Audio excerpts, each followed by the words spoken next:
Okay, so there are basically three principal sources of optimization. Among them are local optimization within a basic block, global optimization is otherwise, and mixed. Let us discuss function preserving transformation. Function preserving transformation is to improve the performance without changing the function. The common techniques used for function preserving transformation are common subexpression elimination, copy propagation, dead code elimination, and constant folding. Okay, so now coming on to common subexpression elimination, an occurrence of an expression E is common subexpression if E was previously computed and the values of variables in E have not changed since. Copy propagation. An idea behind this technique is to use G for F whenever possible after the copy of F is equal to G. You can see an example of the code in the slide. Okay, so now coming to dead code elimination. Basically, dead code elimination means that you remove unreachable code. By unreachable code, I mean which cannot be accessed from the initial state.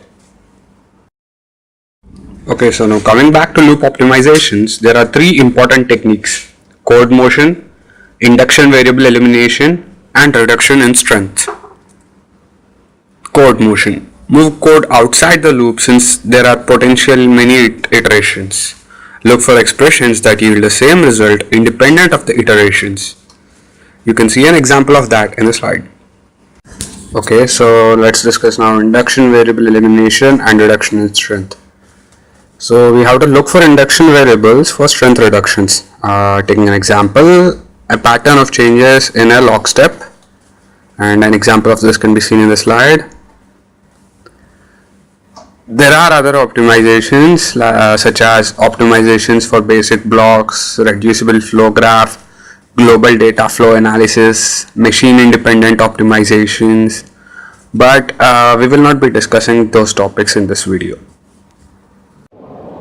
Okay, so in order to draw a transition diagram, we have to look at the first symbol of all the inputs, and then for each distinct first symbol, we will need intermediate state from the start state, and then for each symbol after the first input symbol we create another state.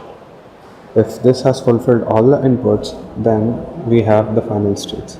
If not, then we follow the same procedure by making these new states as intermediate states, and if necessary continuing from them to the final state, and this goes on for as long as the input goes.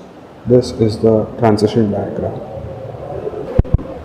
In this particular case, plus and minus are the starting symbols for two inputs. So because of that, the intermediate states 1 and 2 have two final states each, whereas is equal to and not operators have only one final state each because they are only the starting symbol in only two of the inputs, one of the input each.